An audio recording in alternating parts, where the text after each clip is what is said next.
Hello dear friends, welcome back to my YouTube channel Maths by AMS. Today we received the final exam timetable for SSLC and also for PUC. Along with that, we also received 4 model papers for each subject. So I gone through all the 4 model papers. The question paper setter has maintained the same standard what we have in the 7 examination and also in the previous years. We can see many new questions and also the every section 2 mark section and 3 mark section and also in 4 mark section there are some challenging questions also. So we'll see one by one what are all the questions are chosen from the question paper setter in model paper 1. See, the pattern is same, no change in the pattern. We have 8 MCQs, 8 1 mark, 8 2 mark, 9 3 mark, 4 4 mark and also 1 5 mark. So in that I'm going entering to the first section, that is MCQ. There are 8 MCQs. So let us see one by one. The first one is from the chapter real numbers. The HCF of 3 and 5. See, as these two are prime numbers, we all know there is no common factors between 3 and 5. So therefore, whenever we don't have any common factor, what is the definition of HCF? It is the product of common prime factors with least power. As we don't have any common factors here, I can say 1 is the HCF of the given two numbers. The second question, in the given figure, the number of zeros of the polynomial. As we all know, whenever we have a graph of a polynomial, the point where it touches the x-axis will become the 0. Therefore, the given graph meets the x-axis at 1, 2, 3 and at 4 different points. Therefore, I can say there are 4 zeros for the given polynomial. Now I'm moving on to the third question. If a pair of linear equation have unique solution, they given unique solution. When the pair of linear equation have unique solution, if a1 by a2 is not equal to b1 by b2. Unique solution means it is nothing but intersecting lines. So therefore it is a1 by a2 is not equal to b1 by b2 is the condition whenever the pair of lines are intersecting or have unique solution. So the progressions are given. We need to identify which of the given progression is an arithmetic progression. You can see here difference between this is 1, difference between this is 2, therefore it cannot be AP. Here difference between this is 4, difference between 7 and 10 is 3 and again it is 4, therefore it is also not an AP. Here you can see 1 and 4 difference is 3, 4 and 9 difference is 5, therefore it is not an AP. But you can see here the difference between 5 and 9 is 4, 9 and 13 is 4, 13 and 17 is 4, therefore this is the required answer for the fourth one. Fifth question, in the given frequency distribution table, the median class is. We all know to find out the median class, I need to find out n by 2. They've only given the value of n here, n is 20, therefore 20 by 2 that is equal to 10. So they given cumulative frequency table also. In which table we have this 10? Up to 3 here we have, up to 7 here we have. Therefore this 10 means 8 onwards we can be observed in this row. Therefore the median class for the given problem is 20 to 30. So one new questions we have in MCQ part also. Cot A is equal to 3 tan A. We don't have this kind of questions in the textbook, but very simple one. See, cot A can be written as 3 into. We all know tan is reciprocal of cot, therefore I can write it as 1 by cot A. So on cross multiplication, I can write it as cot square A is equal to 3. This gives cot A is equal to root 3. If cot A is equal to root 3, at what angle cot A gives root 3? At A is equal to 30 degree.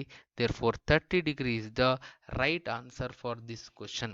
From the table in the second exercise what we have taken, you can observe that. So, cot A is equal to root 3 at 30 degree.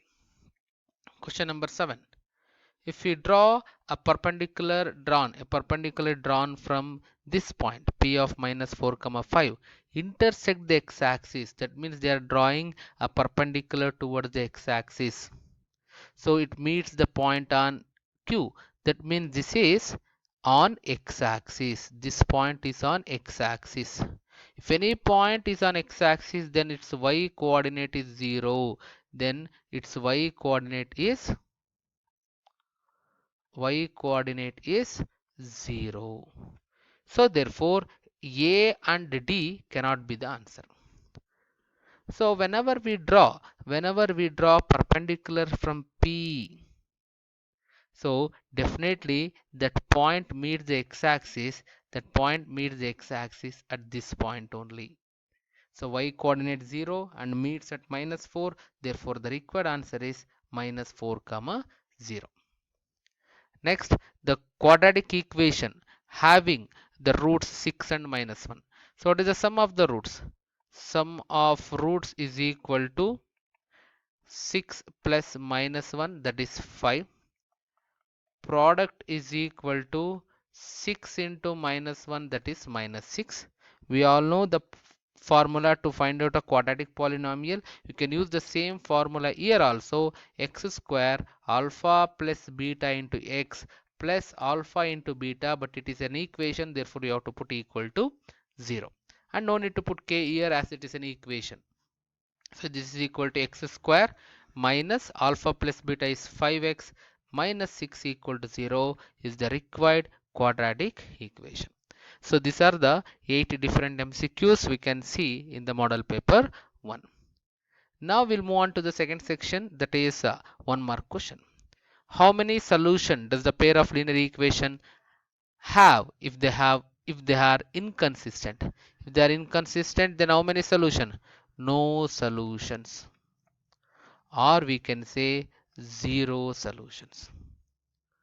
Now look at this. We have a question. Whenever we see this figure, we thought that the question is from BPT, but this question is not from BPT, as they are asking the ratio of DE divided by BC. We have to use the similarity here. Whenever we draw a line parallel to any side of a triangle that divides the given triangle into two parts, one is triangle, another one is definitely a quadrilateral. The triangle what we get, that is always similar to the given triangle if we draw parallel. ಅಂದ್ರೆ ನಾನು ಯಾವುದೇ ಒಂದು parallel line draw ಮಾಡಿದ್ರೆ ಇಲ್ಲಿ form ಆಗುವಂತ triangle ಈ big triangle ಕೊಟ್ಟಿರುವಂತ ಟ್ರಯಾಂಗಲ್ಗೆ ಯಾವಾಗಲೂ similar ಆಗಿರುತ್ತೆ. This implies as DE is parallel to BC. I can say triangle ADE is similar to triangle ABC. This implies I can write by CP's ST AD by AB is equal to DE divided by BC. AD is 2. AB means total length. AB means total length. 2 plus 6, that is 8, is equal to DE by BC. Therefore, required ratio is what? Required ratio is 1 za 4 za. So 1 is to 4 is the required ratio. Now I am moving on to the next question. The circumference of the base of the cylinder. So circumference of the base of the cylinder is 10 and height is 25. Find its CSA. Whenever we take cube, cuboid and cylinder, we can write CSA of cylinder or any cube, cuboid can be written as perimeter of base into height. So perimeter is nothing but circumference only. They given 10 into 25, therefore 250 centimeter square is the curved surface area of the given cylinder. Now What is the value of probability of event plus probability of complement of an event? We all know always whenever we had probability of an event to the complementary event, it is equal to 1. It is a standard result. In arithmetic progression, seventh term is a7 is a7 is 12 more than fourth term. If you expand this, you will get a plus 6d, a plus 3d. A will get cancelled with a. 6d minus 3d is equal to 12. 3d is equal to 12. So d is equal to 4 is the required common difference. Now I'm moving on to the question number 14. In the given figure, a cone of radius r and slant height L is mounted on a hemisphere with a radius r. Write the formula to find out TSA. We all know total surface area is sum of the areas of all the faces of the solid. How many faces we have? This is a one face and this is what the another face, second face. So the first face is CSA of hemisphere, CSA of hemisphere plus the second face on the top is CSA of cone. And what is the formula? So they ask us to formula. So CSA of hemisphere is 2 pi r square and CSA of cone is pi rl. So this is the formula to find out TSA. Now I'm moving on to the question number 15. Triangle ABC similar to triangle PQR. BC and QR are the corresponding side. B and C are 40. So therefore, what is A? This implies angle A must be equal to, by using angle sum property, that must be angle A minus angle C. So if we subtract this from 180, it becomes 60 degree. And we all know by CPST, corresponding parts of similar triangle, angle P is always equal to angle A and that is equal to 60 degree is the required answer for question number 15. If zeros of last question in this section, if the zeros of the polynomial p of x are reciprocal to each other, then let the zeros be one is alpha, another one is alpha. Whenever they given reciprocal, you directly take the product of zeros. Product of zeros, because reciprocal na product ಮಾಡಿದ್ರೆ answer 1 ಆಗುತ್ತೆ. So ಅದರಿಂದ ತಗೋಬಿಟ್ರೆ ನಿಮಗೆ as alpha variable will get cancelled. Value of c is k. In this problem you can observe a is 1, b is 3, c is k. By substituting this, what you are going to get on cross multiplication, k is equal to 1 is the required answer. So these are the answers for the 1 mark questions, that is 8 MCQs and 8 1 marks. So in my next video I am going to upload the detailed explanation for the questions in 2 mark and also in other sections. Thank you, keep watching. So I hope you all subscribed my YouTube channel. If you are not still subscribed, I request you all to subscribe to get more updates on SSLC mathematics. Thank you, all the best.